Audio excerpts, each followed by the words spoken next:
now I will open it up for questions.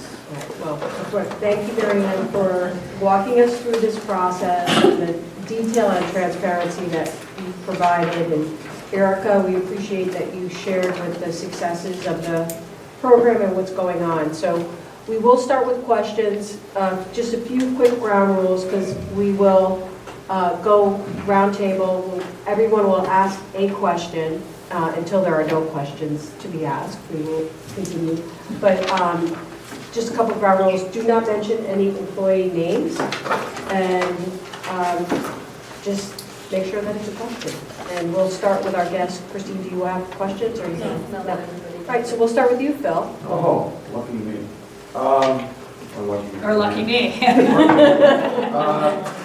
This has to do with the total number of employees, Sure. and these are kind of covered on the booklet now, pages 7, 11, and 13.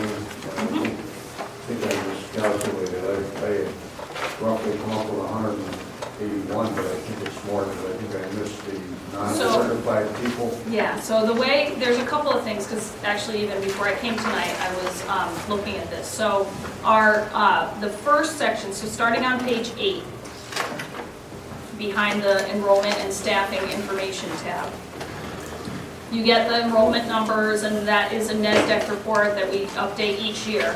And then on page 8, it starts with our certified staff, and you see the orange bar up above. So this, from page 8 through page 11, this represents the different categories. It shows you the trending of the personnel. When you get to page 11, at the bottom, and this is where your 181 comes from, I think, Phil. Yeah. When you get to the bottom of page 11, you can see total certified. So these are all of our certified people who have to be licensed. Total certified full-time equivalent. And so that FTE means that it takes everybody. If I have a couple of part-time teachers, they work just 0.5 or 0.6 of a day, they get combined. That's why you have this decimal, right? So it actually, in this case, might be a couple more staff members than 181, because you might have 3 people make 1.5. Does that make sense if they're part-time people? So this represents how many full-time equivalents we The have. part-timers don't get benefits though, right? Not if they're 0.5 or higher, they do, but we have a number of part-timers that do not get benefits, and then we have some, even if they qualify, they choose not to. So that's the total certified on page 11. Yeah. And then if you go to page 13, pages 12 and 13 show all of our non-certified staff, everybody who doesn't need that licensing to work in our schools. And you can see that page is 86.81. This number doesn't represent the actual number of bodies, because there's a lot more part-time or partial people represented here. So it's something less than that. I can give you the actual number of bodies. That's all right. This represents full-time equipment, but I have the number for you tonight. And then the last piece is that behind the district information tab on page, this is what our budget represents. But behind there in the back, there is a page on our grant funding, and we do have staff that are funded through grant funding to get to a total number. So if you actually, in the annual report, it should be, because that's the page I pulled, it should be accurate to represent the number of bodies versus the number of full-time equivalents.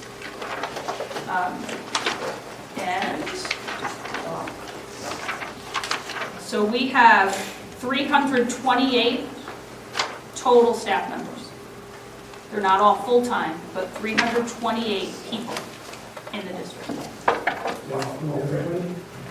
That accounts for everybody, total Board of Ed. And so does that include the grant people? I believe it does, but I'll have to double check that. The only thing I was doing, I was taking the salary increase and the benefit increase and Dividing it by the number. I was doing the same thing tonight. I wanted to see what the average increase Right. was. So It's 75. a lot lower than I thought it was. 70, Per well, person. correct, right, Okay. correct. Okay, good, thank you. And I can give you the negotiated contract agreements and everything, but the increase right now with the offsets and reduction in staff is, what, 75,000? Yeah. You want to divide it among the 328, it's really small, but the other piece, well, okay, I'll just answer questions. Tim? Sorry. Okay, Maryann, my Yes. question is more of a concern than anything else, Absolutely. because we do have a concern here in town regarding health insurance, whether it's on the town side or whether it's on the education side. Now, you mentioned that in part, the increase in health insurance is due to an increase in claims. You mentioned this last year too, and I believe the year before. I'm concerned about these increased claims. My question to you is, has there been any research done to take a look at why these claims are increasing every year and what might be able to be done to reduce these claims? Sure. So part of what the collaborative does, we meet monthly, and we review the top claims from all of the groups that are part of the collaborative. And, you know, obviously there's HIPAA laws that prevent us from doing things, but we look at the data in terms of the top claimants, how many have hit the stop loss, because we have a stop loss protection, how many are close to the stop loss, how many have expended here and there, what are the diagnoses. We work with Cigna, who is our healthcare provider. We work with them to look at trending. We look at some of the high claims people and what the projected medical expenses might be, whether they've stabilized, if they had a transplant of some kind, right? Are they stabilized or are they expected to have further costs? So all of that analysis is done for the entire collaborative and broken out by group. And we look at it every month. So we do trend it and we track it. You're right, the last 3 years, we have not trended well in Clinton. Prior to that, we trended great. And if you go back, there were several years where we were looking at 0% increases in health insurance. I think it might be me. I came into the position and suddenly our trends go up. But, you know, I joke, but health insurance is health insurance for medical crises. And, you know, it's very difficult to, I can tell you in our experience some of the situations, because I know as the human resource director for the Board of Ed, what some people are experiencing and what's happening. And, you know, we are looking at how we contain costs and how you do that, which is why the board did this. We are looking at a big change in the insurance approach. And I think we're gonna stabilize that. Eric and I have talked about it a lot. We talked about it at the board level. We're hoping not just to react and switch for a year's saving. We are looking to change the trajectory. We're looking forward. That's our goal at this point. I think the other thing that contains health costs is wellness and health enhancement types of things where there are some requirements for wellness checks, early detection, really managing disease, right?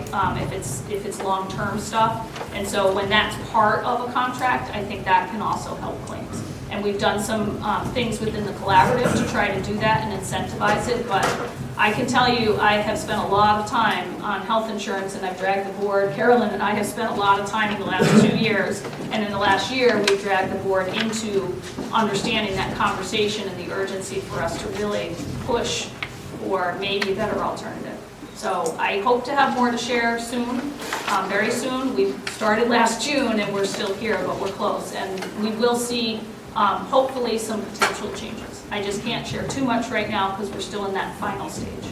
Christine, did you have to add something? I just want to add, it's very difficult to change those projections, and that other than the things that you can do related to creating better health environment for the employees, it's very different than the workers' comp scenario where you can do a lot of health and safety, a lot of training to make sure you don't have those workers' comp claims. It's like your own personal health insurance, the health insurance you get through your company that you work for. A lot of it is driven by the costs that the health insurance companies are accumulating from the revenue they receive, but then also the claims that they're projecting out and putting the onus onto the employee, onto the corporation. The same thing, the municipality is feeling those impacts as well.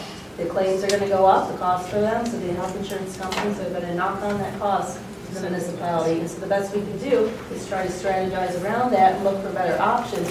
But at the end of the day, all the municipalities are trying to do the same thing, and the costs just keep rising. So,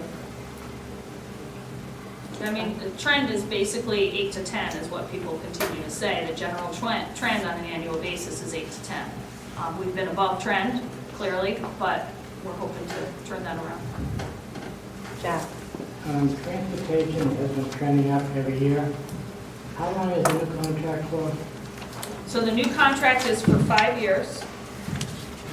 And we have negotiated a 3% increase for each of those years. And I know I talked a lot about this last year. The key to this is the cost per day per bus. And we were in a 5-year contract up until last year. It ended last year, and we went out to bid. We had one bidder. I think there's collusion going on there. We had one bidder, but even with that one bidder, it brought us closer to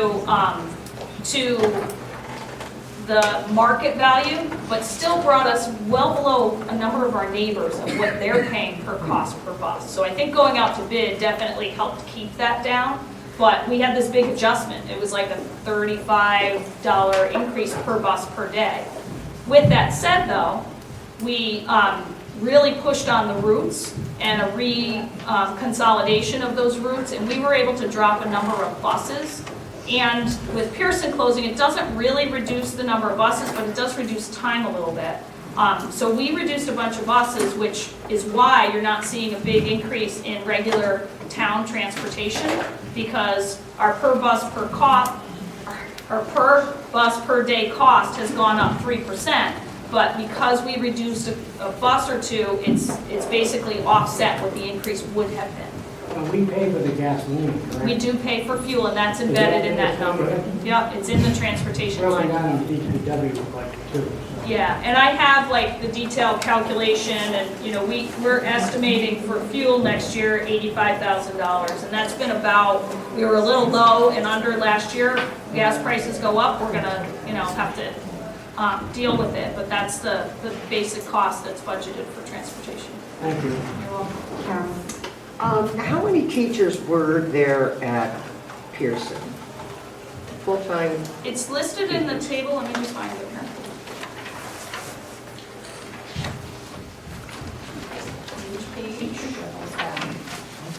Carol, teachers or entire staff? Teachers. So if you look on page 8,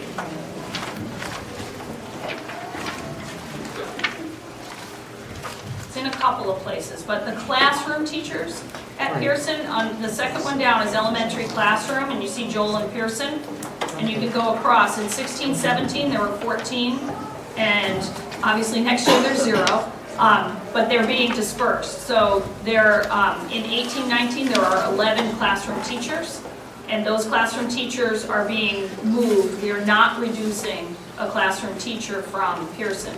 Well, maybe 5 are going to Joel and 6 are going to Elliott. I might be reading this incorrectly, but when you look at request by cost center, the number of instructors in Elliott, or go to Joel first.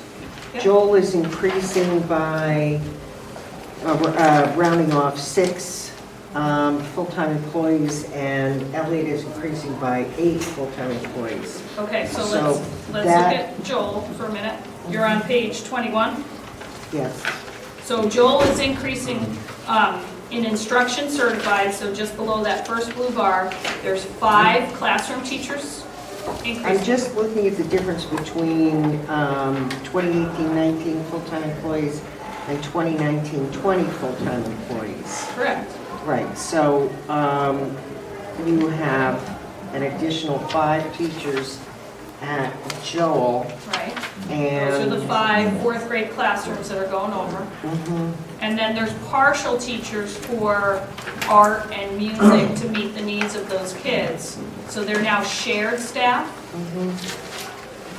I think that the easiest place to, I mean, you can see it there and the numbers We're trying tie to pull out. the figures from one page So- to the other, but...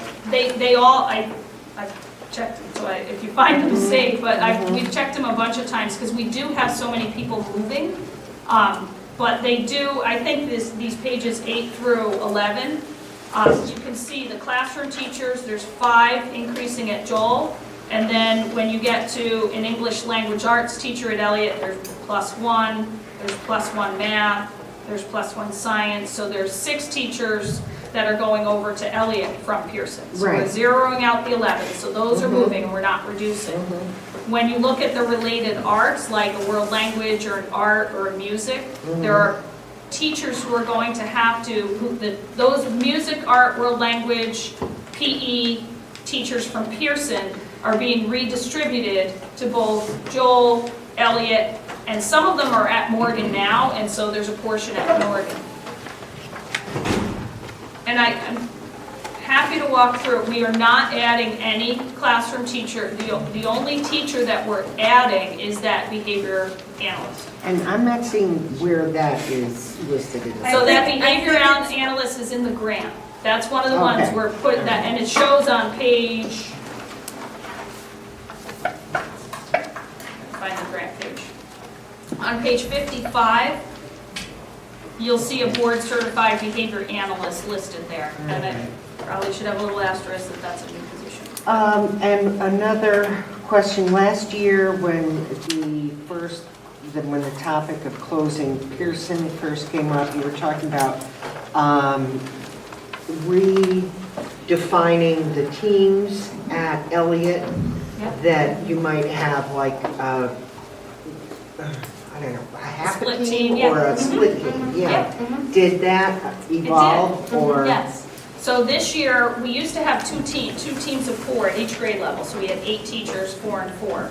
This year, we reduced the 6th grade team because the class that came in was lower. So we have a team of 4, and then we have a team that's split between 6th and 7th grade Okay. this year. All right. So we reduced 1 team in 7th, 1 team in 8, and we have a split team. So really, it was 4 teachers we reduced in this current year at Elliott. And 8th grade still has 2 teams because they have that big class of 175 or whatever. Next year, we're going to have 6 teachers in 5th grade, and they're paired. So we have 3 two-person teams for the 5th grade. 1 teacher will teach ELA and English and social studies, 1 will teach math and science. But they'll work together and share the same kids.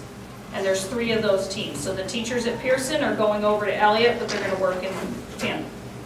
The 6th grade is going to have a 4-person team and a 2-person team, kind of like the 5th grade. 1 teacher does math and science, 1 does English language arts. So they have 6 now, they're going to have 6 next year. 7th grade has 6 now, they're going to have 6 next year.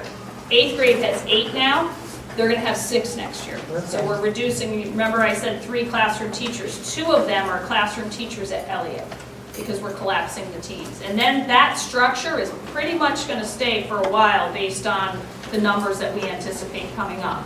The other place we have a reduction is in the related arts area at Elliott.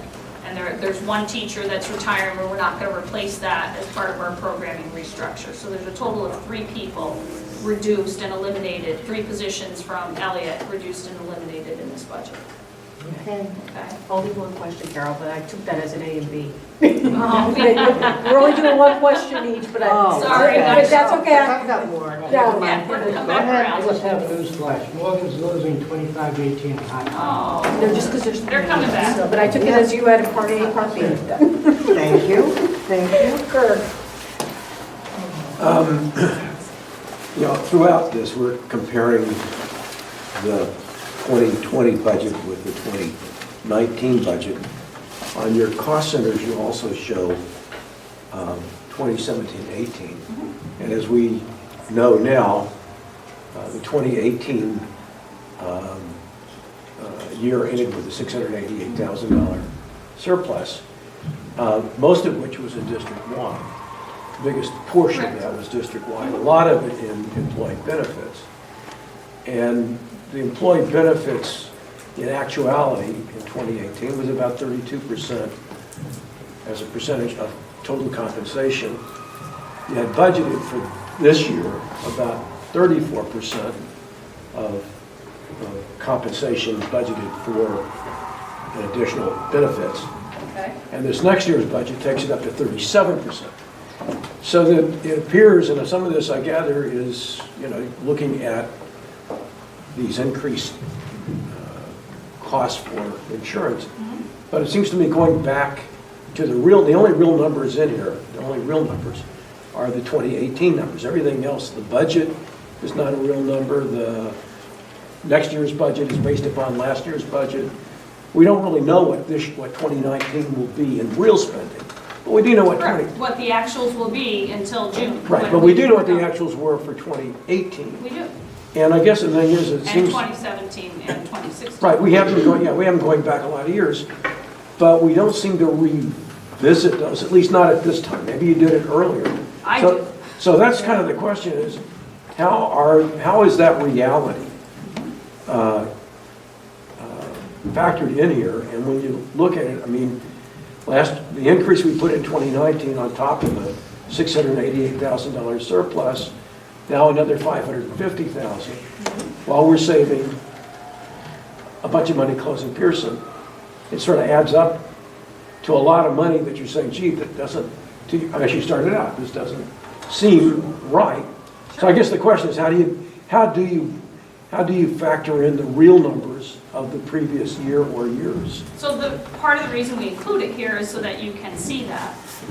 We look at our trends and our variances. So that's something when I came in as superintendent that Carolyn provided to me and we use as the baseline of our budgeting. So even when the cost centers and the principals sit down, they don't just build their budget. We sit with them and say, this is how much you spent last year. This is what was remaining.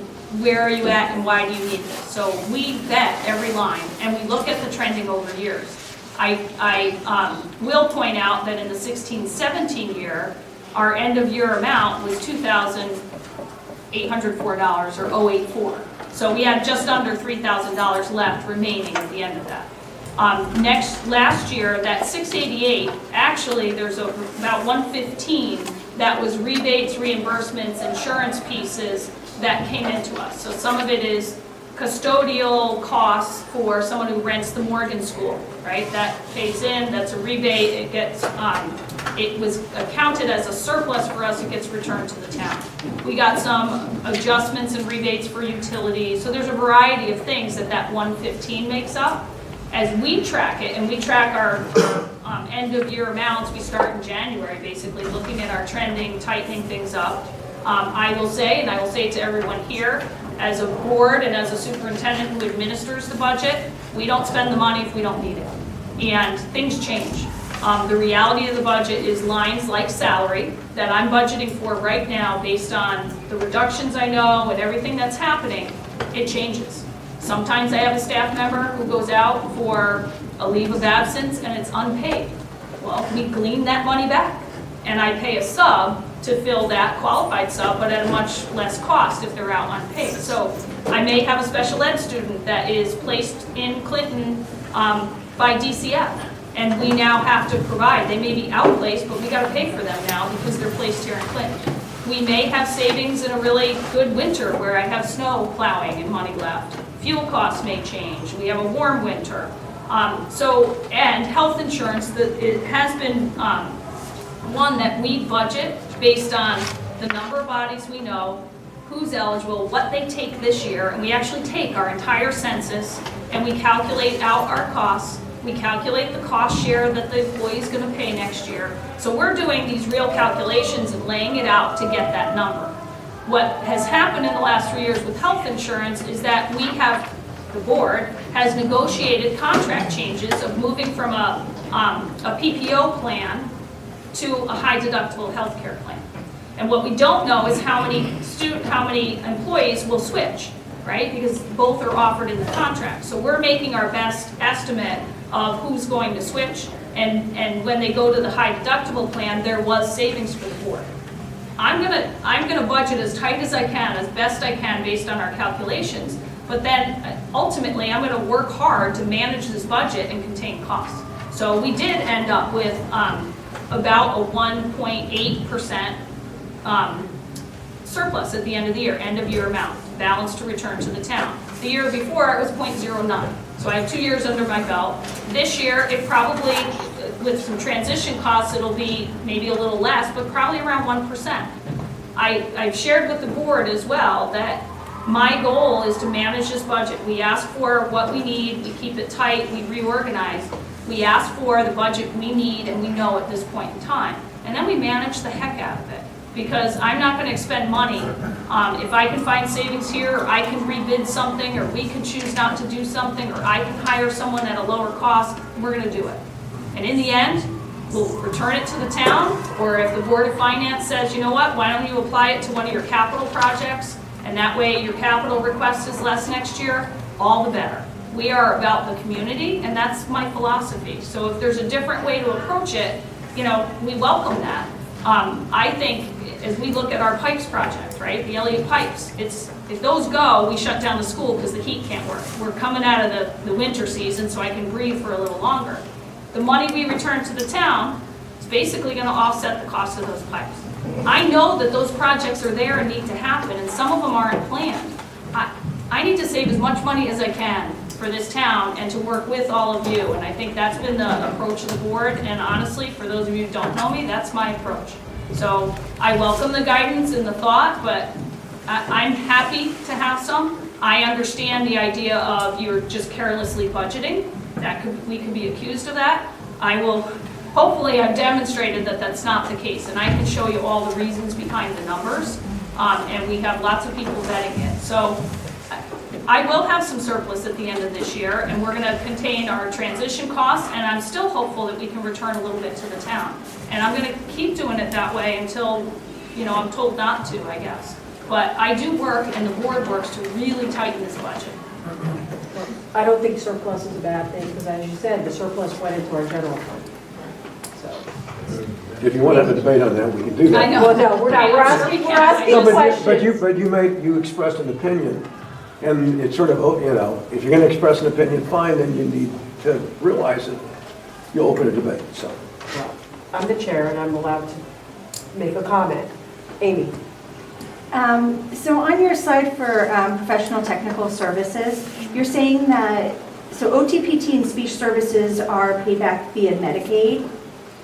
So you pulled them out of the grant, and into the grant you are going to put that one board-certified behavioral analysis? So there's because a they couple- are not reimbursed by Medicaid? Some of the services, I believe, and I'm gonna look at Kelly, my special ed director, some of the BCBA, sorry, the board certified behavior analysts, I Yep. believe some of their services might be. Far, But the bang far for less. Far less, Far right, less. yeah. So currently, what happened is we only had a portion of the OT salary in the IDEA grant, and we had full social worker and school psychologist salaries in the IDEA grant. Okay. So the services that we can claim and get reimbursement for the most are those by the school psychologist, their evaluations, their counseling. We get a fair amount back for social work counseling, Medicaid eligible, and OT is where we can get a lot. So because just a part of the OT was in the grant, we couldn't claim any of that this year. Okay. We couldn't get any of it. So with the behavior analysts, the only things that we can really claim are their evaluations. And it's not a big yield. You get a lot more for school psychologists. So moving school psychologists out, because it was just partial of OT out, we can potentially claim a whole bunch more than we currently are, because we can't claim too much for the BCBA anyway. Okay. Yeah. So our schools share OTPT speech, behavior, social work psych, all our schools share? Yes, some are assigned to specific schools. And so I don't know in our personnel section, it may be like, I think because they're budgeted in the special ed cost center, you'll see like, 5 school psychologists, but they're assigned, some are split between schools, Yeah. some are assigned to the schools. We contract for our OT PT services. So they are contract services for us, Okay. which is why they're under that professional technical services line. Okay. And not in the certified staff. And then we have a behavior analyst line where we've had one for a while. Okay. But yeah, our social workers, our school psychologists, our guidance counselors, they're all budgeted for, and they're assigned to schools, and it shifts sometimes. So next year with the closing, clearly a lot of roles are shifting, and some will be split differently Yeah. based on the student needs. Then one more question. Did that answer your question? Yes, it does. To go back to Tim with the Health insurance. Yes, with health insurance and claims. Yeah. Do you believe that by adding the certified behavioral analyst, that we could possibly reduce some claims? No, because the claims that we're talking about are employee health issues. So the BCBA is servicing the needs of students. The So claim most trending- of your claims are not based on like workman's comp? No, so we Yeah. have a different workman's comp line, and again, that has been something since I came on board, we've really worked through and worked closely with our workers' comp providers or insurance. Carolyn is on the phone quite a bit, trying to work with those and make sure that we take care of it. A lot of times those are in our custodial and maintenance services, a little bit in food service, and so our director, Gonzalo Carrion, really does work with training and evaluating, making sure that we have better and safer environments for our kids, our staff, that we brought those claims down a little bit. But the reality is sometimes there are some claims. I know, there's so many of us, that's why I'm just trying to make it to one. Just give me the look, I won't answer. I won't do it. No, I'm just gonna, you can go ahead. Okay. You said we're going to have a seven-person reduction. Is that heat or is that 7 bodies? It is, let me go back to the slide quick. I don't want to misstate it. So the 3 secondary classroom positions are full-time, so those are 3 bodies. The administrator is a full-time position. The 2 secretaries they're considered full-time. If they count as FTEs, I'm not sure. They work about 7 hours a day. The 2 custodian positions are 2 full-time positions. One is a head custodian, one was a regular. And then the 4 para-educator positions are, they will be, 2 of them are part-time, that are reading specialists that are 5 hours a day. And one is, I think, a 6-hour library position, so it's not the people, even though there are people in them, it's the position. Right. And then the 4th one might be in the special services department. Okay. The reason I asked is I just wanted to make sure, do you project this to be through normal attrition? Do you see layoffs? Yeah, so right now, we have not had to do the non-renewal process yet at the board, but I have spoken to some employees. It looks like in our classroom positions, right now, we probably will have to do 2 non-renewals and reductions. Okay. And then in the administrative position, same thing. And the others, many of them are, as Pierson's closing, are choosing to potentially retire. So we're trying to mitigate it, and by the end of the year, sometimes there's turnover that we're able to keep people on board in different roles. Have you budgeted severance in your expenses? So the severance is in this year. So Okay. the severance might be if a contract has any kind of a sick leave payout upon retirement, but that really will be accounted for this year. Yeah. Okay. And it's a little higher this year. I have the number, but it's a little higher based on what we know now than it has been in the past. I just have one question. Actually, 2 Everybody else did too. I'm big on raises and such, but it seems like all the principals and assistant principals have gotten 2.2%. In their contract, that's what their raise. Okay, and the As the assistant package. principal at Joel is getting a 6.2%. Yeah, very Can good you catch. just explain that? I can. So the assistant principal, when we budgeted last year, we budgeted for the person who was in the role, and that was Joe Macrino. No, we knew Joe was leaving us, I'm sorry. So we budgeted for first step assistant principal in the contract, okay? And so when Joe was leaving us, he was at top step, we budgeted the lower amount. When we hired someone with experience. And so they were hired at the higher step, and it's a little bit of a raise and a little bit of that differential in the step. And I can give you the exact breakdown, but that is why. We were fortunate to get someone who had wonderful experience, and yeah. Yeah, it just seemed, It seems like a big raise, right? he must have done a really good No, job. it's because, and that's an example of how it changes, right? So we actually under budgeted based on who we were able to hire in that case, and we needed to find the differential elsewhere. All right. Yes, I have two questions as well, but I'll wait for your turn again. And I'm really glad I can see you. Thank you for presenting this excellent work tonight. There's approximately 550 students at Morgan. Is that in the ballpark? I think. They're going up next year, so I want to grab the. 583 right now. Next and year, it's going up. 607. 607, thank you, Tanya. What is the number of your AP courses, and are they enrolled by all seniors? And what is the enrollment and the success of those courses at Morgan? So, because I'm prepared for you to ask questions I like can say that. actually this year, when they presented on the AP figures as far as their success, I was quite surprised by the bulk of them with many receiving 4s and 5s. So AP is 1 through 5, a passing is a 3. And it was AP Gov, was it? And Bio, AP Gov, AP Bio, Gov, it was like 4 or 5. And English, they did That, really well that with the the bulk with of the our English. students were at a 4 and a 5. So there's So I can give how the many enrollment. courses? Okay, so we have, see, this page is just for you. Where? It's in my backup. And I always bring it, because you always ask about graduation. And you're welcome to come to academic any achievement. board meetings when we roll this data out. I'm glad that you do, because this is what all of this supports. So at the high school, we offer AP Biology. This year's enrollment is 31 students. We offer, and that's mostly juniors and seniors. We offer AP Calculus, which is primarily a senior level course, and we have 37 students in that class, and that's up from last year.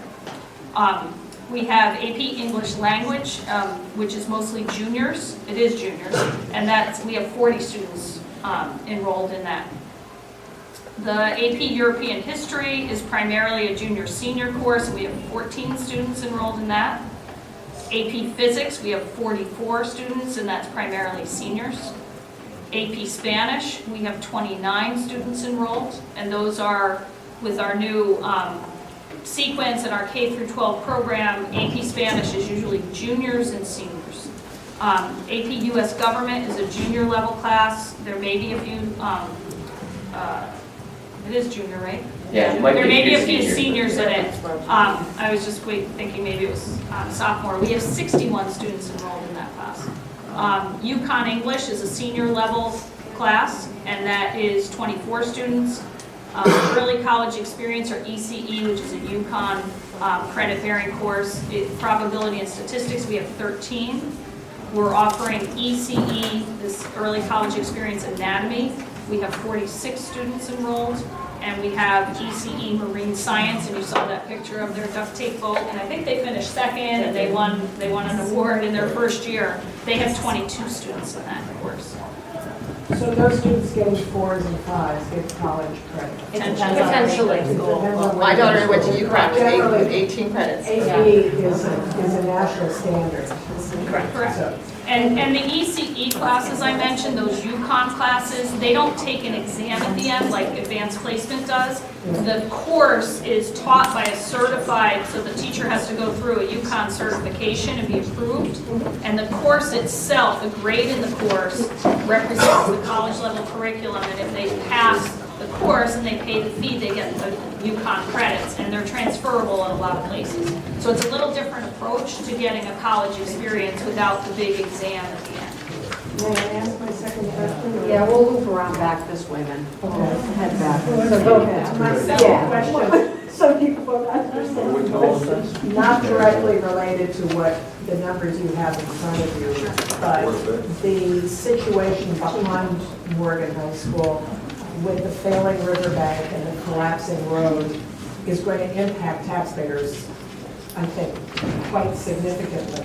I've been away for a few months. I don't know what the status of the costs of that will be, but that's going to be, it's not your problem. It's our budgetary problem. What we're looking at there in terms of an estimation cost to the town.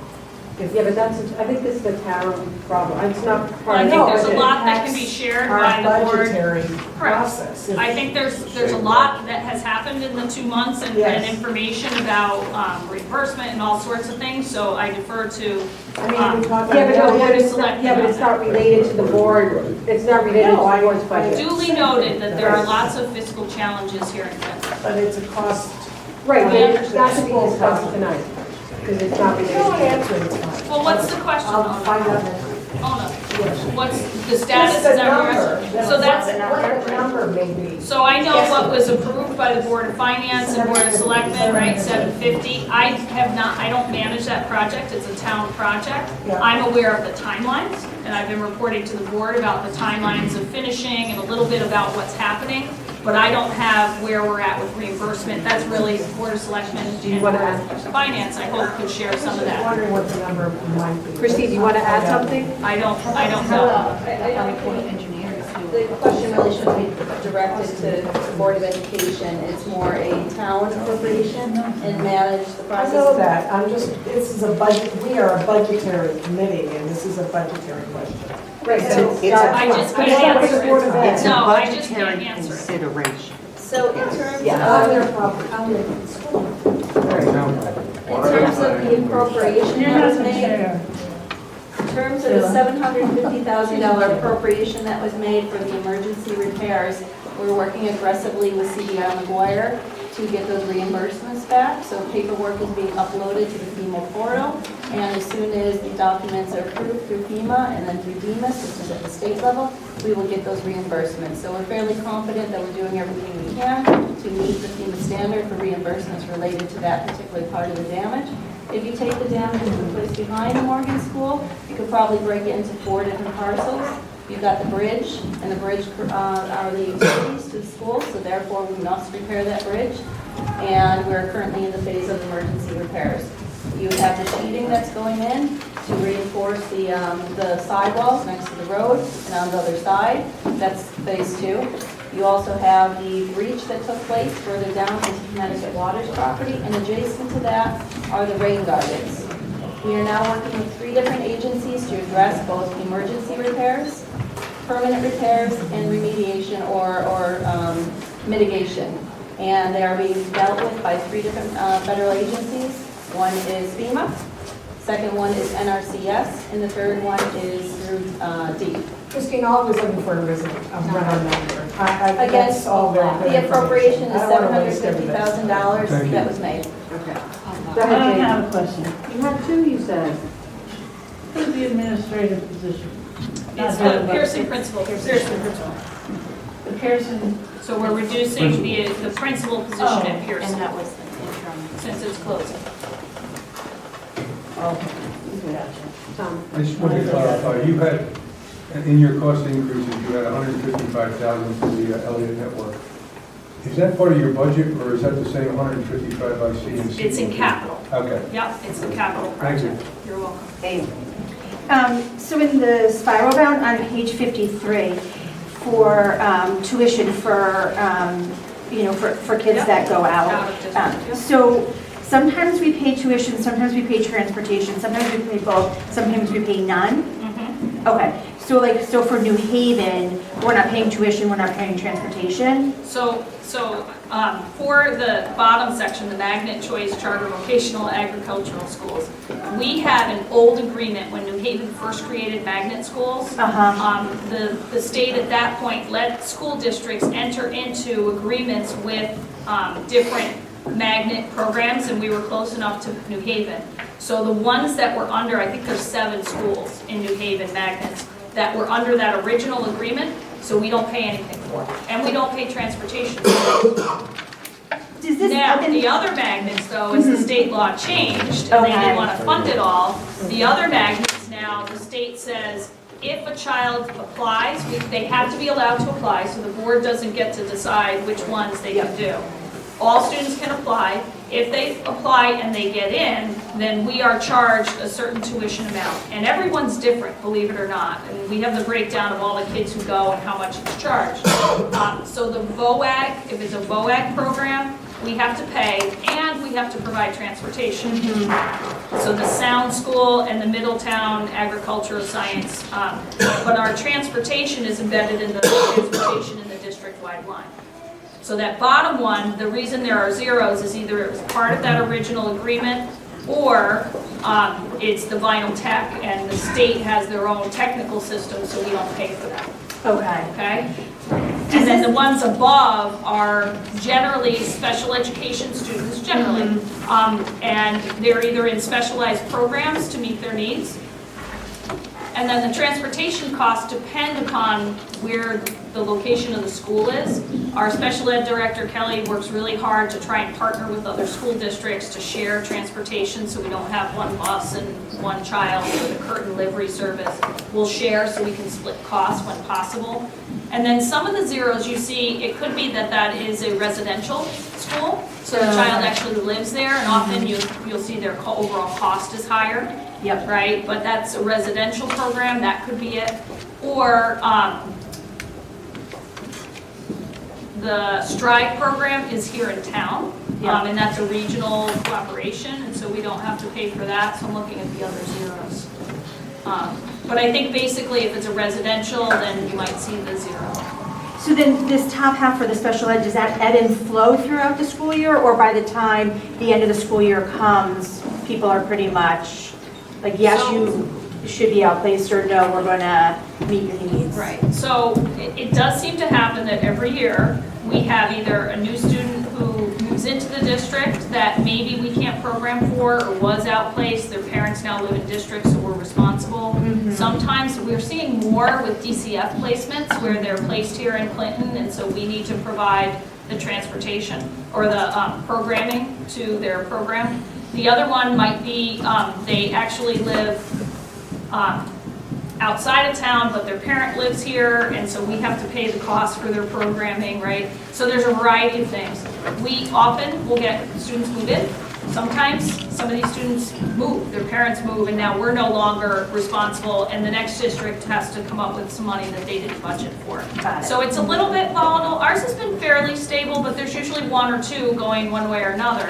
And then there are students in districts sometimes that we think we can program for, but as things change or their experiences change, we find that we can't. And so we may not, this is the best we know right now, but we may not know. And we've had a few situations like that where we didn't think we would need to find an out-of-district placement, and then we had to.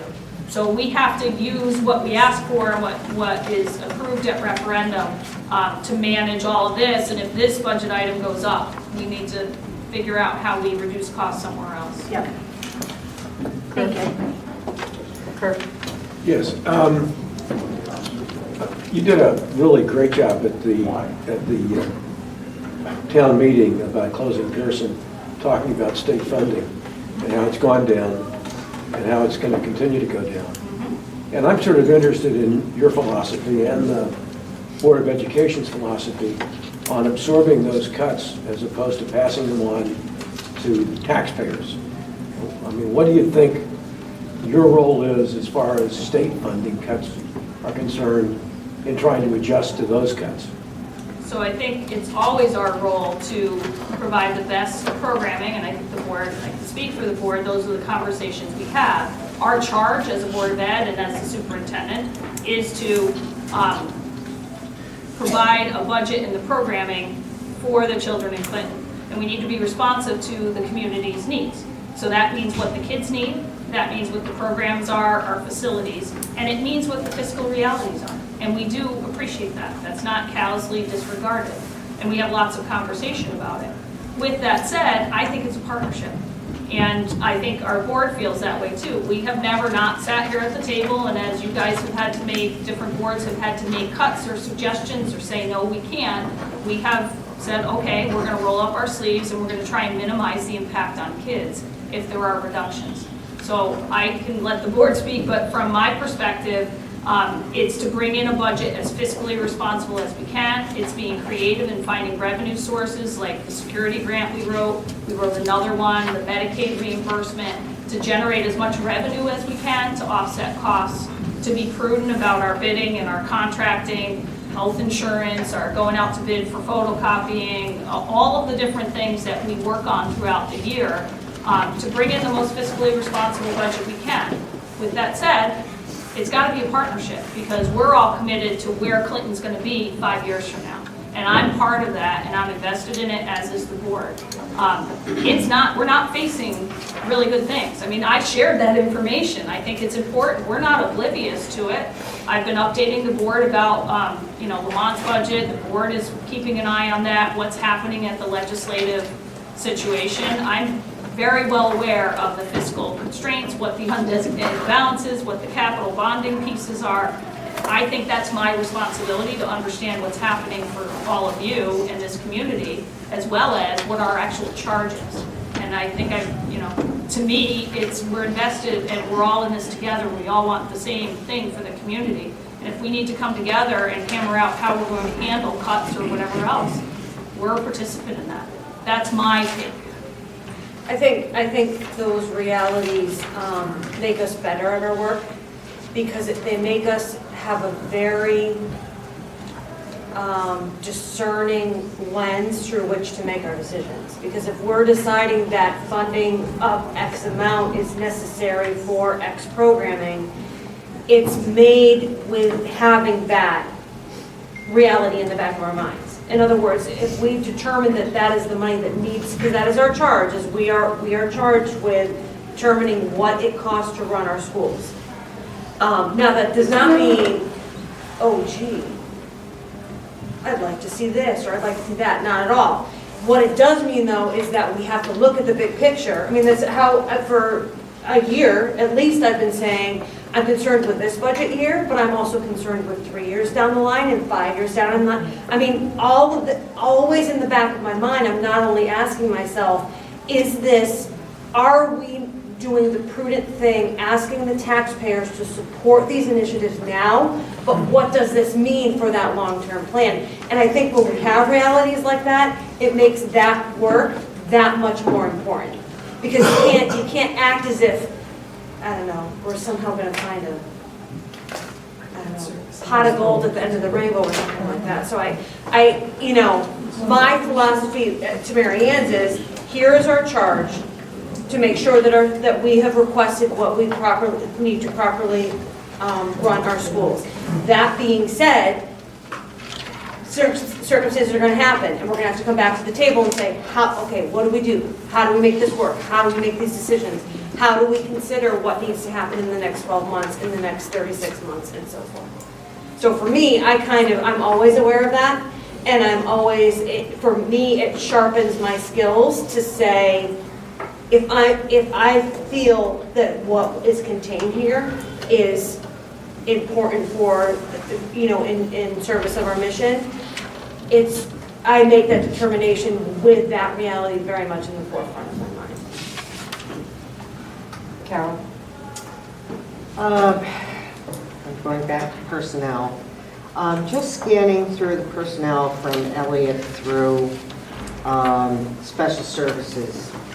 It appears to me that, I'm going to look at Elliott's. What page are you on? Okay, I'm going to start at Joel, page 21. Fine and performance arts certified instructors. It appears as though whoever is being added to that area is accounting for $109,000 worth of salary. Extracurricular stipends are going up $20,000 from in 2018 you had $2,000 there, and this year you're asking for $21,000. So let me just speak to that one. You can answer them all at the end. Well, I won't remember them all at the end. Oh, okay. Well, I will. Can I just point each one out, because I won't remember going back, if that's okay.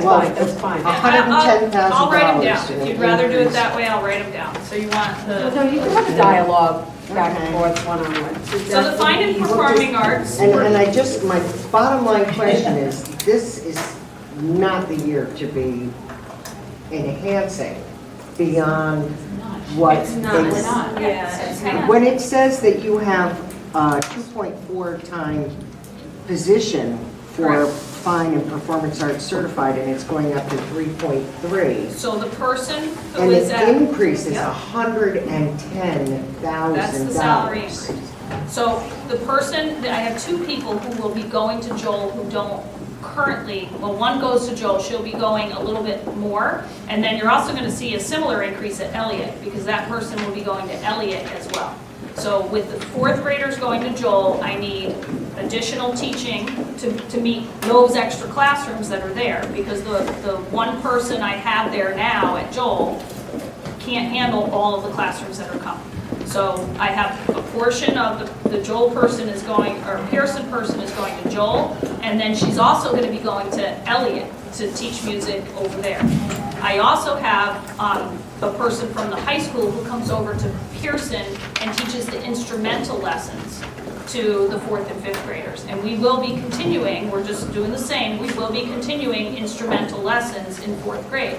That person is going to be at Joel. So that extra 0.9 represents those two people who are partial at Joel, and that is that's their half salary amounts to that. Half of a salary for each of these individuals. They are both people who have been in the $50,000? district a long time, and they are at our top step if you look at our salary structure. Okay, the next one is adding a librarian at Elliott for $94,281. So the librarian at Elliott is a librarian who is moving from Pierson to Elliott. And that librarian will be teaching classes at Elliott. And one of the things that we did in our programming is we are reducing the family consumer science program. And so there's a reduction in that teacher, and the library person is teaching our new course called Aspire. So there's an offset. It's a person who is in the district. She is now on the teaching staff at Elliott, not serving strictly as a librarian. She is actually teaching library media classes and this new program called Aspire. And what is Aspire? Aspire is, we have a nice flyer on our website, I will send it to you, but it's basically a course that involves a lot of 21st century skills. It addresses our foundation skills and competencies, things like critical thinking, problem solving, research, investigation, communication, all of the skills that kids need to be successful in life in addition to their content. It also will embed technology components. It's going to be taught to 7th and 8th graders in our upper academy. And it's hopefully the idea of the curriculum is right now we have this freshman course at the high school that all 9th graders take. What we want to do is have those skills developed before they even get there, which then creates opportunities for the high school. So I'm not adding a staff. I love the fact all these AP classes are available and all that. But I'm from a group that believes in a lot of hands-on and a lot of I agree with you. practical day-to-day knowledge. And when you tell me you're taking consumer services out of the curriculum and putting At the in middle more more esoteric type curriculum, I mean, I read commentary online that I know how to read Shakespeare, but I don't know how to balance my checkbook. You know, I just wonder about the focus occasionally, whether that is the direction. I think there are needs that need to be met within the school system for those kids that are never going beyond their senior year of high school. And I think we highlighted that in our pictures to show that we have very strong culinary programs. We have very strong tech ed programs. We have very strong business programs. So again, that's the work of the board, our staff, and me, and our assistant superintendent in leading that charge. There's a good-sized population that walks out there without a skill to use for the rest of their lives. Well, We can talk more about the programming. I'm happy to share the decision making. Well, okay, and I'm looking at Morgan now. Just to clarify, there are no added staff. Again, it's reallocation Well, see, and I'm then just reduction looking of 3. at the numbers from full-time employee in 2018-19 to full-time employee in 2019-20, like social workers at Morgan, from 1 to 2 at an additional $100,000. And that's one of those examples of a per staff member coming out of the grant into the regular budget, right? So we can get Medicaid reimbursement. So that's one of those line items. where that social worker is not an addition. It's just being moved from the grant to Morgan, and we're moving a behavior tech, our new position, as well as, I don't think we're moving a parent, so behavior tech, a new position into the grant. So that's part of the offset. That's not a new position. It's just where we're charging it. Carol, there's one new position this year, one. Okay. The rest is I'm just I'm just wondering by realigning what staff is all over the written place. in this book. It It's does the all match, and I'm happy to It's the sit only down new and show addition. you. But you're right, it shows increases at Joel and Elliott, and you also see a little bit of increase probably at Morgan. And it's because of people covering the classes and being split in different ways, as well as the movement of those positions from the grant to Morgan, and then other positions to the grant. Did you have any But other it's, specific I agree it's questions on that? confusing, that's why we made those charts, so you could kind of track it, but it does take a little bit to track it. That's why page 13 to whatever is why we put that in there. Do you have a question? Oh, You're up. roughly, how much of your budget is non-funded mandates?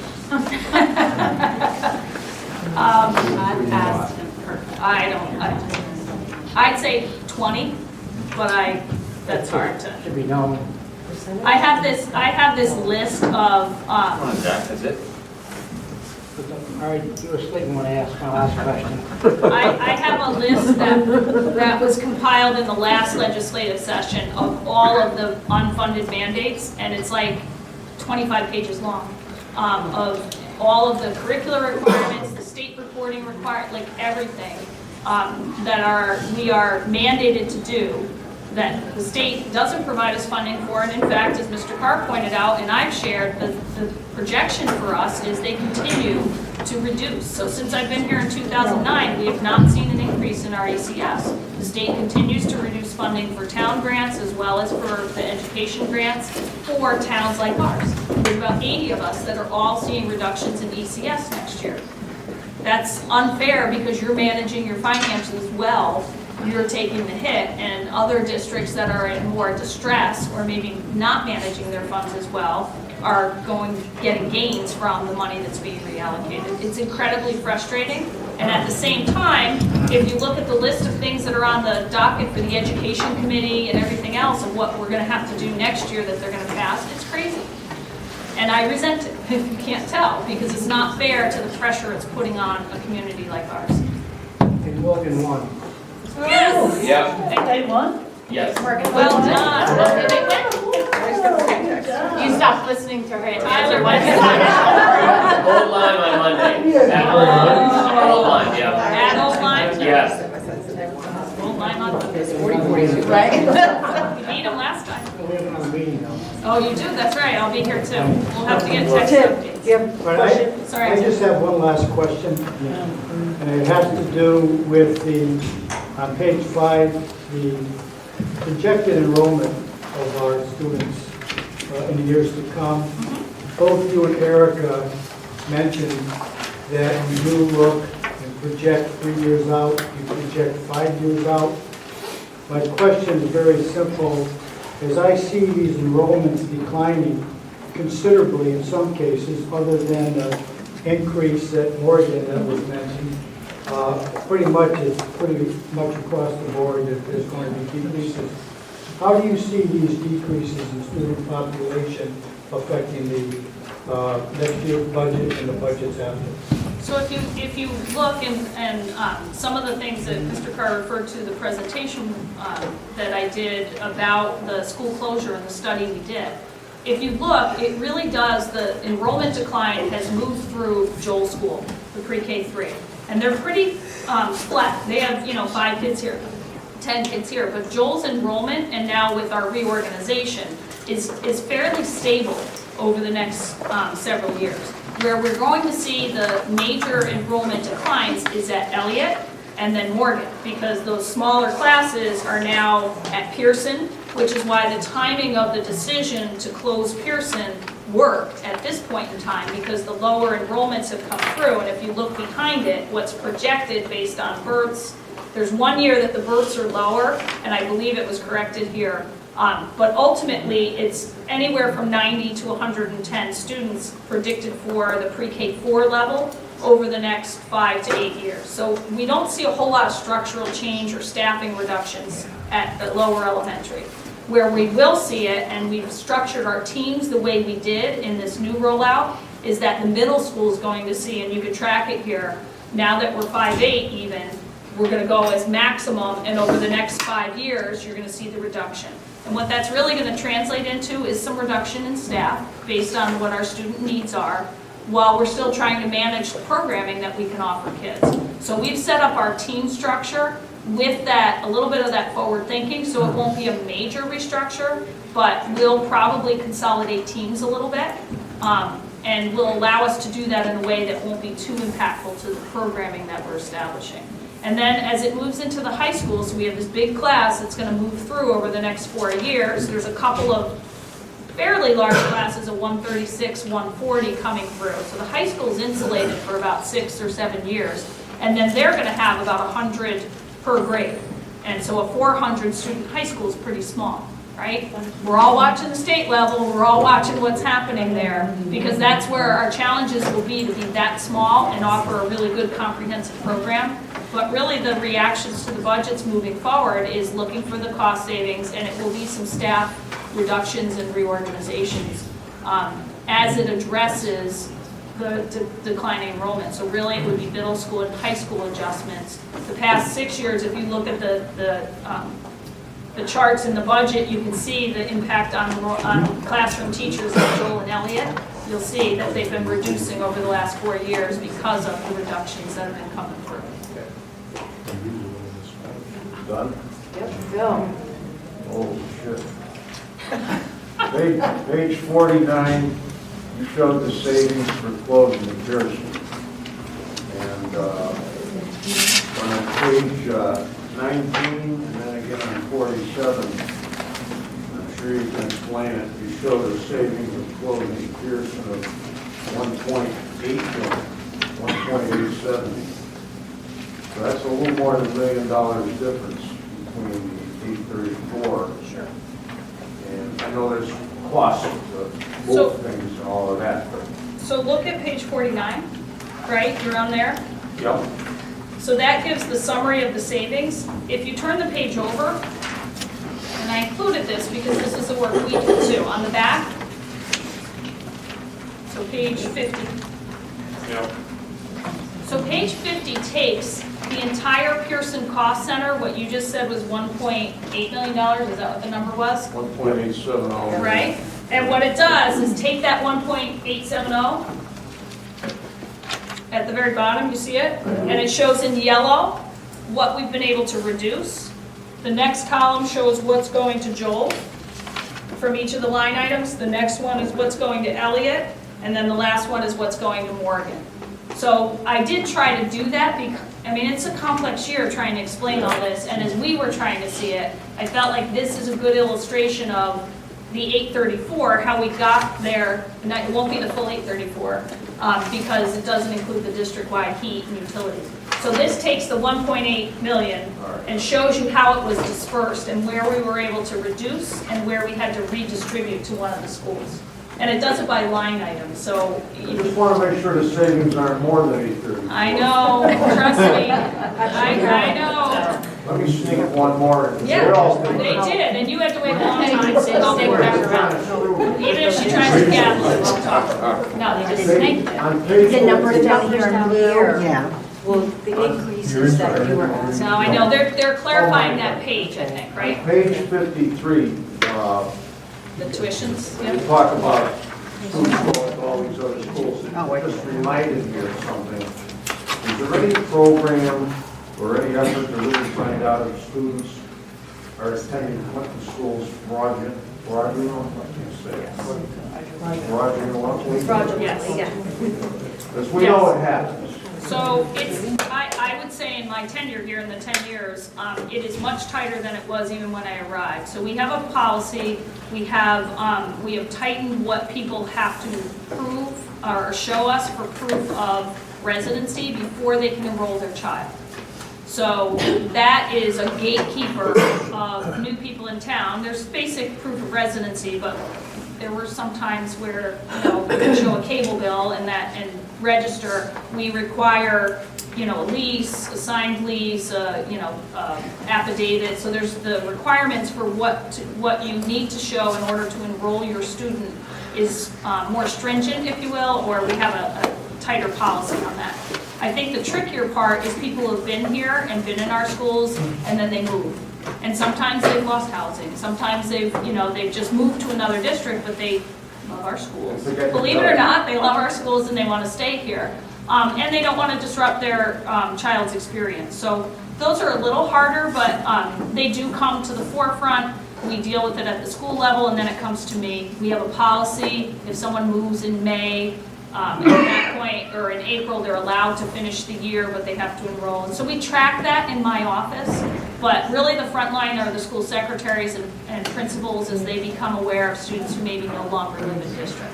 So it's kind of two-pronged, and then our policy dictates whether we can allow or will allow kids to finish if they move. I mean, I think Does that that answer? increased when we were the only ones that had a Kindergarten. full kindergarten day thing. Absolutely. And now many others do, but yes, we used to see that. I got more, but. No, I get, well, go ahead, go ahead. Page 50, Killing me. page 54, looking at the operating budget, where all the money comes from, and that sort of thing. Sure. And on the pie chart, you see ECS, that we're currently, or have stock at $5,692,000. According to some information was put out, it looks like our ECS grant will drop approximately $750,000. Yeah. We may have to pick up a share of teacher pensions at $106,000. Yep. That comes to essentially a loss of $856,000. And on top of that, you're asking for an increase of $554,000, and that means the taxpayers in Clinton will be asked to pick up another $1.4 million. Potentially.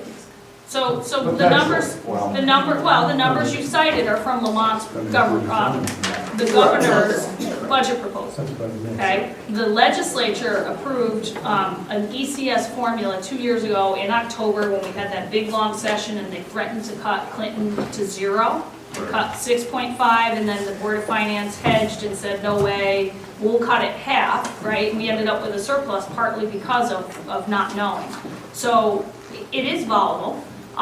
What I'm hearing, don't know what others are hearing from legislators, is that Governor Lamont's proposal with TRB being pushed down to the towns, as well as the accelerated cut for these 80 towns in the middle, is dead on arrival. Now, do I think it might end up somewhere other than what the scheduled ECS reduction, which was about $300,000, might be? It might, and we need to wait and see. One of the things that I appreciate, we'll see if it happens, is that the governor indicated that he was not going to allow this to drag out into the summer and into the fall where the Board of Finance won't know what their allocation is going to be. So if he's truly committed to that, we'll have some answers here in Clinton prior. Well, this is When we were in that position before, and I would bet that my board's going to say the same thing, the conversation I had with the first selectman and the chair of the Board of Finance was, as we know more, and if that reality happens, we're all coming to the table. Sure. So that's our commitment.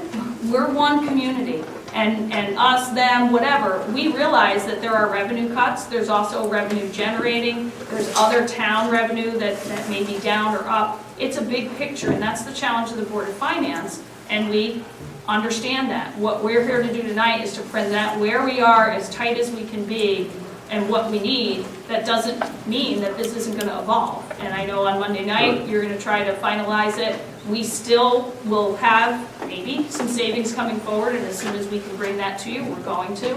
And if the reality of these revenue cuts come to be, and the Board of Finance asks us to sit down and say, how do we do this? But I think it's a community partnership. That's what these three boards really are all about. I just want to point out I'm not, a possible we're watching. reality, that's all. And I know understand that reality. You totally know it. I of do. course, but Oh, no. sometimes you just gotta Do you have a say things. question? I know, Phil, it's okay. Sarah, 10,000, but no. Sarah? I pass. Sorry. Sure. I just want to point out, it's more, not so much a question, but just to let everyone know, that with the school system, we've been working on a lot of shared services, so there's a lot of things that we've been doing in terms of writing MOUs and putting some things into place to find resources that we can share. One of them was the IT, so we had a cost reduction on the town side by collaborating with the school side on technology, and that was realized this past fiscal year, and it will continue moving forward. We've been working together with Public Works and the staff at the school side to find resources together and to collaborate on scheduling and et cetera, and resources. So there's a lot happening that, with the school and the town, and we really do need to continue to work together. That will have to translate also from this fiscal year into the next fiscal year and through the transition of the town manager. So it's important to keep in mind that we need to make sure that we keep a very a close relationship. My side comment. You didn't have any questions on it? No, she's good. You're good? Jane? No. Good? Tom? Your contracts with the various unions, what's the status of all of them? Are you in the middle of them? So, Are they yeah. finishing up? Or- So the administrators, I believe, are going into the third year of their contract next year, so. 3 years? Yeah. 33? Okay. Teachers, their contract is up in June. No, their contract is up in June 2020, so we would be negotiating this So summer. we know what's going on this year, okay. Yes. The only one that is not is our secretary. So we just settled the para contract. Our secretaries, their contract is up in June. They're a union of about 12 people, so it's a very small union. And we have an unsettled contracts line that we use, that we kind of factor in. We've lowered it this year because that's really the only one. Right. And then the last is our non-union group, our terms of employment. You may remember there are custodians, maintenance, food service, central office secretaries. That terms group we do annually, usually in June for the new year. Okay. For textbooks, the increase there, obviously K through 5 for the math program, everyone has access to that. For the advanced placement math, do families pay for any of that, and can the textbooks cost be offset to families? They don't. So those are materials that we need to provide as part of the curriculum. So generally, students do not purchase those textbooks, and that isn't something we've ever done. The cost of the math textbooks, I'm going to look at Marco, I think it's about $6,000 for the two sets, or is it? The high school? Yes, the So advanced math and statistics. is Correct, approximately $6,000, and it comes with both the physical textbook and the online companion to it. And then the civics textbooks, I believe, are $10,000 for the full set. Every student in the grade takes that course. That's a mandated required course. And then the math materials, I believe, is about $45,000 to outfit the rest of the grades.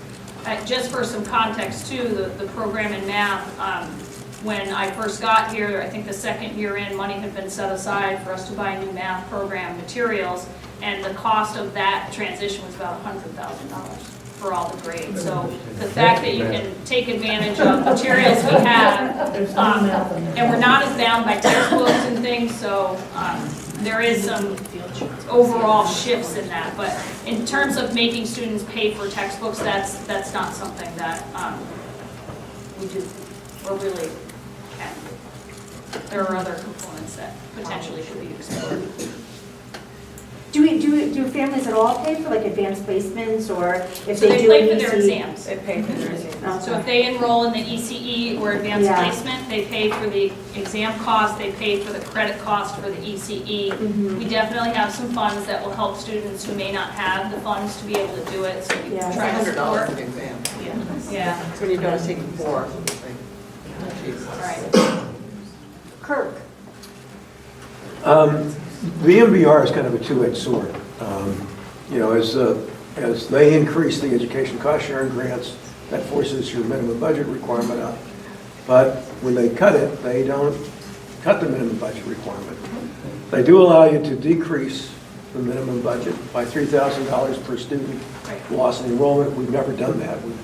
We've lost 282 students and never reduced the budget for that. Well, You they can't- have reduced below the baseline. We have made adjustments within the budget, but you're right, we have not reduced it below the MBR or what's allowed. Right, and the MBR, the only other time you can really make a big reduction is when you close a school, as in the case of Pierson.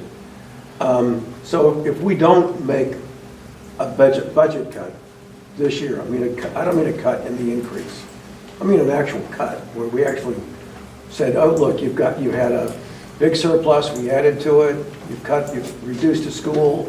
We put it all together and we said, this is a year when we really ought to be decreasing the budget for the first time, perhaps ever. Are the consequences really that dire? I mean, is the world really going to quit spinning? I see Old Saybrook's had a decrease in their spending last year. They're going to be up 1%. I'm talking about overall. They had a 2.75% increase this year, and they did have an increase last year. But I'm talking about overall. And, With their town budget and education yeah, everything, budget? the whole thing together. And the problem that we have is that this goes right into property taxes, which are the second most regressive tax that people pay. So we're hurting poor and middle income families that are trying to save for college, families that are trying to save for. So there are some real consequences to these budgets going up year after year after year after year when incomes are not. From 2010 to 2017, median household income went up 3%, while taxes went up 15%. Those are the realities that we as a Board of Finance need to weigh, and to your partnership, we need you to kind of help us do that. And that might actually mean... What is your question? The question is can we work together to this year, with Pierson closing, actually reduce the budget, the operating budget, rather than increase it? So we are at a 1.7% increase. And we have been actively working to contain our costs, to eliminate costs, to streamline efficiencies, to make sure that we are staffed appropriately, and we ask that question all the time. The budget we have in front of you is the budget that the board and we have worked through and believe we need. The last piece is that potential of health insurance savings, which we will know shortly, and I hate that I'm doing this, but it is the reality of where I am. We will know shortly that will bring, hopefully, our budget down, and our budget increase that we're asking for in this proposed budget down. And at that point, that is where the Board of Ed landed and unanimously voted to bring the budget downtown. So if we want to talk MBR, or minimum budget requirement, you're right. They've changed, the legislators changed it and done different things to address the MBR, but the intent of MBR was to prevent towns from taking the ECS funding and applying it to town roads and projects and protect the education environment. The MBR now, and the state is very firm on MBR, to your point. Your feeling is that we need to continue to budget below the MBR. And we have, if we could, we would be bringing you a budget below it. No, at the MBR.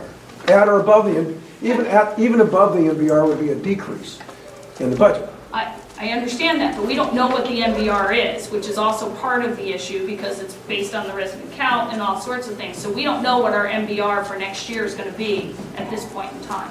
And I will argue that it is not the point of the Board of Ed to budget to an MBR as a purpose. If the town boards of finance and selectmen say, this is our revenue and you've done all the analysis, you're absolutely right, and you come back to us and say, we can't afford this and this is what we need to do, then you're the fiscal agent. But I would argue that I would like to see that collaboration and cooperation and the steps and the management of bonding and financing revenue and all the things happening with the Board of Finance so we can truly be partners. And that is a real conversation that needs to happen. And I've been saying it since I've taken this role, that we need to come together and figure out a path forward for Clinton, because I believe in it. But I don't believe that budgeting to the MBR or cutting another $1 million from this budget is in the best interest of this community or school system. If that's what we have to do, we'll find a way to do it. But I would not come here as a Board of Ed. If we could do it, we would do it. But at this point, this is what we need to move the schools forward, and that's what the Board of Ed has decided and brought to you. Now we need to work, and it's the fiscal authority to say, where do we need to stand? But I will philosophically disagree with you that we should be budgeting to NPR. I think we need to work together to figure out the financial implications of state funding, local funding, revenue generation, and the schools and what we're doing. And I think the board has demonstrated both with the work they did to make a decision about closing a school and reducing the costs moving forward as well as the health insurance work, our contract negotiations, our bidding process. There's a lot that we're doing on our side to really try to contain these costs, and those efforts are there. But I disagree that we should be budgeting to MBR. That shouldn't be our target. If we can get there, we can get there. Well, But to it shouldn't be our clarify target. Kirk's question too, you said historically you don't budget to the MBR. No. If you did and you had the wrong number, Then you lose more funding through ECS. And there so are there's towns that are there's a facing that. detriment to that. There can be, yes. Because There's you an don't know what exposure. MBR is. There's an exposure. I think, I'm sorry, I think part of the underlying theme here or suggestion is that the board has done absolutely nothing to address declining enrollment and that we're oblivious to budgetary restraints or whatever. But if we were truly oblivious to that and we were doing nothing about it, our class sizes would be around 10 students per classroom. We would still have Pierson open. We would, there would be about 5 kids on a bus. We have done things over the years. We have cut, I don't know the number we're at now, but I want to say over 20 staff members, certified teachers in the last 3 years. So if you're suggesting that we are not being responsible, you're wrong, and I think you need to take a better look at what is happening inside the classrooms and what the classroom sizes are. We have increased them. Last year we increased them considerably, and if you want to have us cut more staff, I mean, look at the numbers. 80% of our budget is on salary and benefits. We are working on benefits. I'm not so sure, and not to throw the town under the bus, but the town hasn't looked at their insurance benefits. We have been looking at it. We know it's a problem. So to suggest year in and year out that we are not doing anything is wrong. I don't think that's the insinuation. We're asking questions and we're just trying to get to the truth. So we're all being respectful of each other. So if that's what you felt, I apologize. Every year but I don't think that was happens, what was so- being put forward. We're asking questions. As a follow-up, I think you suggested a conversation to deepen that partnership. I think you mean beyond tonight. What do you have in mind? I think we've been doing that. I think as we go through a budget process, we sit together, we share conversation. I partner with Christine on lots of things on a daily basis about how we can do things and how the schools can. But we have a mission, and that is to provide the best opportunity to these kids in this community. And you alluded to the fact of the regressive tax and the poverty in this town and people struggling. We see it. We are providing services to those children who don't have the options and the things that maybe you or I had growing up or that us in this room had. And so we live that day in and day out, our administrators, our teachers, our support staff, and we see the impact of poverty and trauma and drug abuse on kids as they come through the door. And we, every day, meet them at that threshold, and our charge is to provide those opportunities for kids to climb out of that, to have that chance when they graduate from our high school to not have to continue the cycle that perhaps they grew up in. And that's something that we take really, really seriously and passionately. And you can hear it in my voice because that's why I do this job. I don't need this, but I care so deeply about what we can do for children and what we're offering. And it does mean budgets, and it does mean me coming to you and hearing. I understand. I feel the fiscal reality in this town, and I've been talking to many of you on these boards about it. But that charge that we have and what this community needs and what these children need, that's what this budget represents. And that's our charge, and that's what we have to do. And then if we don't have the funds to support what we're asking for, then we need to figure out how to do it with less. And to Sandy's point, I think that's what we've been trying to do in the last couple of years. I don't want to sit here. I'd love to come in $1 million less. But I won't do that to dismantle what I think this community holds dear. And I think the board, has demonstrated that in the work they've done and what we put forth. And then, when the revenues come in and when the Board of Finance looks at it, we have to go back to the table or we have to figure it out. But we always have tried to find a way to minimize impact on kids and their core programming, because it is their chance to have a great environment where they're supported and nurtured and have an opportunity. And that's what we're going to be committed to doing. Sorry. No, it's good, thank you. No, we're all on the same side. We are. Carol, do you have any other questions? Jack? I didn't have any, but we have looked at the health benefits, and we are looking at the health benefits. And it could be around 3%. We're obviously not, we're around 10%, but that won't go into that right now. Maryann, quiet though. Tim, do you have any other questions? Phil? We left up to you. On page 57, you know, regionalization is really on the radar now, like I don't think it's ever been before.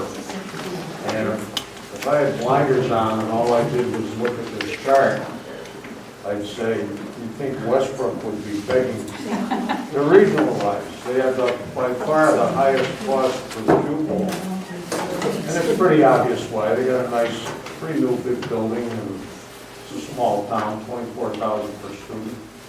And I guess my question is there any discussion at all with them or anybody else about doing some, I know regionalization is a dirty word for a lot of people, but some sharing, some combining, some... So interesting you say that. As superintendents, one of the things that we have been doing is try to share information with the legislators about how we do share services already. And there's lots and lots of examples. Does it equate to millions of dollars? In some ways it does. There would be added expenses if we weren't doing that. But what each of us did was put together all of the shared services we do with surrounding towns. A lot of that happens in the special ed arena, some transportation things, some shared staff are split between some of these local towns, as well as what we share with our towns. And I think that list is even more expansive of how boards of ed and towns in a variety of ways share services where it makes sense. So we, none of us are putting our heads in the sand and saying we can sustain this. It is concerning. I'm concerned about the regionalization proposals that are out there, and it's complex, because I've worked in large county school districts as well. And the layers, the savings have to be done thoughtfully, or you won't have savings. And people protect their interests, and you end up with layers upon layers. So I think it's a conversation that needs to happen, and it will happen, and we'll start to see more and more different ways that maybe it can happen. We have conversations with each other, but local control is a very, very strong thing. And if Westbrook came to us and said, we want to take over your school district, I'm not sure how the people of Clinton would feel. So it's okay for them. So it's a complex thing, but this state needs to seriously look at. We would take over. That's what every 169 town school districts feel. Bigger doors. I know, but yes, the But to answer your conversations are question, and happening. I think we're always open to those conversations. We're always mindful of what can we be doing differently, can we be doing more efficiently, yeah. And better. Yeah. Well, to that force fit thing where you be careful, you won't get the savings that you thought you were going to have. There's kind of a savings around regionalization that it's better to dance with the one you pick than be Get told. ahead of it. Get ahead of it, than be told who you're going to dance with. So part of the problem right now too, though, is We this, should be a little proactive. which, trust me, I am having conversations, but there's a lot of legislation that make it very difficult to regionalize, especially when there are buildings and state funding and building projects, and it's not easy. And so that's where the work has to happen, is for the legislature to create pathways that allow you to regionalize without as many penalties and red tape. Because even districts who have wanted to haven't been able to because of some of the restrictions. Tom has a question. A couple more, but they're very simple, and you don't need to speak a lot. Get me on my soapbox, are you? Yeah, and I just kind of lit my eye up a little. You have a non-certified pension cost now. I don't ever remember seeing that. Is that something new? How long has it been around? Since I got here, how long was our document, Carolyn, that we just were refreshing? The most recent document is like 1987, so. Okay. Something I didn't look at before. I have a second question. Go On ahead. your gas fee, is that with the outside audit? The GASB actuarial stuff is through Millman. Oh, They do all of our understood. stuff. You have another one? That's it. They were short. Do you have another question, Kurt? Now, the other thing I would just like to say to Phil, when you look at the cost per pupil for the regionals, they're not significantly better. Yeah. So, you know, I mean, I've looked at it, if I thought regionalization was a solution, you know, I'd be all over it. A bigger solution that we should be working on together is getting more state funding and less local funding. I agree. So that's something that we can disagree on everything else, but that's one that we should be fighting Well, for let's get up to together. the Capitol, try to make a difference then. Christine, I will say, call your legislators. Yeah, serious. Put your letters, call your legislators. Bill, do you have more questions? I do. All right, I go don't want to ahead. go home. I know, but I said you could ask your question. I will I said say, you could ask your question. I went through the book, I saw some stuff. I like that. Now I that you're all appreciate, talking, I'm We thinking welcome of that. other things. I appreciate you Uh, welcome that. I would say I completely support your capital request because those things need to be done. And every time you defer them, which we've done many times over the years, they cost more, usually a lot more. So I do support that. All right, that's not a question. Should I keep going? That wasn't a question. You could ask questions. That wasn't a question. All right, that was not a question. No, that was not a question. On the health insurance savings that you hope for, do you think, you've got a crystal ball, right? Do you think we'll know that in time to hopefully I make won't a know change it, to I the won't know it budget? by March 11th. I will know it, No, well, no, that's not. so we're hopeful that by our March 18th board meeting, we'll have some answers. And then, so on the 19th, we'll be able to share that information. Okay. And that's our timeline right now. If things fall into place by March 20th, we'll have. In Pierson, did you have a school nurse there? We did. And so is that So we're- person part of the reduction or? So no, the nurse is going to be split between between Joel and Elliot. But we are reducing the nurse aide, because we don't need that. But with 100 students going to both of the other buildings, at this point, we need the nurse support. What we have been able to do, though, is also reduce any substitute costs, because that nurse, if someone's out, will be substituting. So we reworked the contract, and then, as I mentioned, Elliot is going to be just decreasing over the next 5 years. And I think there'll be a point in time where, as these numbers move up, we won't necessarily need to have that nurse as the enrollment goes down. But for now, we are keeping the nurse split between the two buildings, but the nurse aide position is gone, and some other adjustments in the contract. Let's do a lightning round. Okay. What about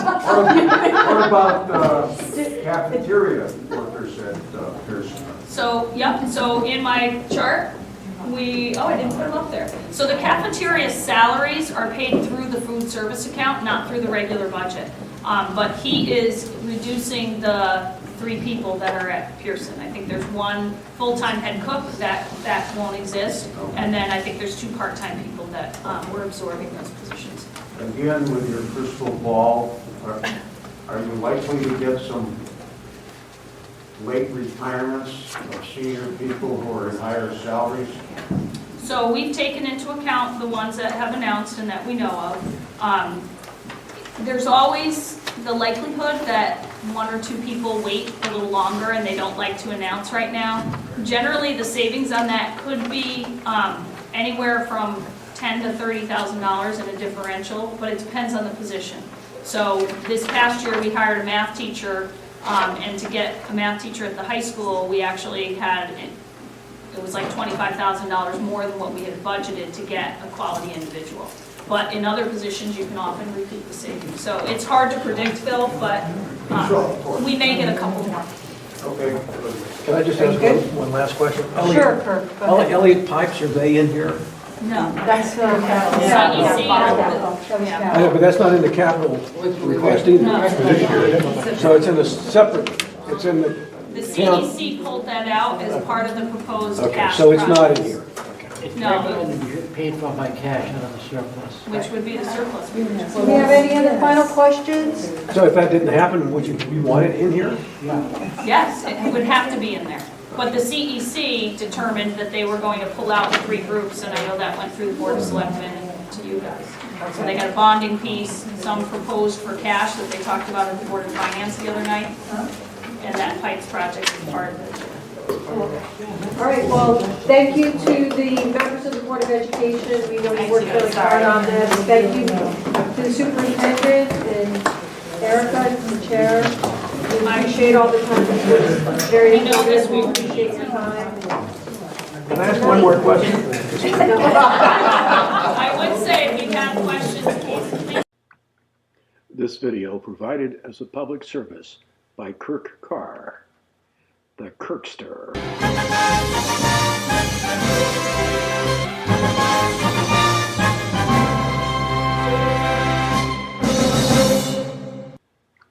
Thank you for watching.